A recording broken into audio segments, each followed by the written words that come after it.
As things are starting to progress a little more quickly on our land, I want to remind you of a couple of things that I said on Sunday. Number one, we will be holding a work day on our property this coming Saturday from 9 a.m. to noon. There's going to be plenty of work for you to do in that time frame. So if you can come the whole time, that's great. If you can only come part of that time, that's okay. If you can even stay a while after noon, that's good too. And we'll be able to keep you busy as long as you want to work. A couple of things that we'll be doing on the land this Saturday. Number one will be to move some dirt around where we're planting grass out in our field.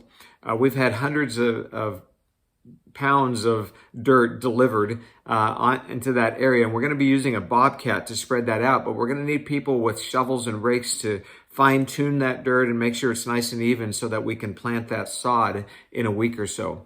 The other project we'll be doing is planting plants along the frontage area of our property. So for that work, we're going to need both flat and pointed shovels, rakes, brooms, wheelbarrows, garden carts, any of those kinds of things that will just help the job go a little bit easier. The second thing I want to remind you of is that this Saturday evening is our night of worship. It'll be held at Heritage School, where we normally meet, at 6:30 p.m. That night of worship is an opportunity for us to worship together and particularly pray together for our neighborhood around us, to pray for salvations, to pray for boldness and persistence on our part to continue to share our faith and ask God to work through that. In these nights of worship, we like to put the cross in the center of the room and put chairs around the cross to remind us of why we do what we do. So in this prayer time, there will be prayer spaces that we'll ask you to get up and go to read some information and then to pray about that particular area.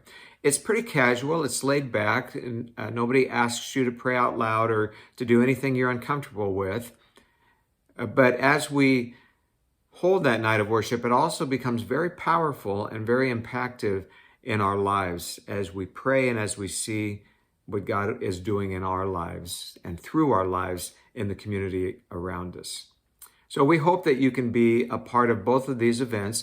And let me just say again that I said on Sunday, that if there are all of these events happening and you have to choose what you're going to be a part of, my suggestion for these next two Saturdays is that you attend the Saturday events.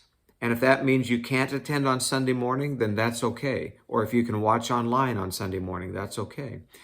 Because I believe that these Saturday events are going to be very important in the life of our church as we move on to our new property.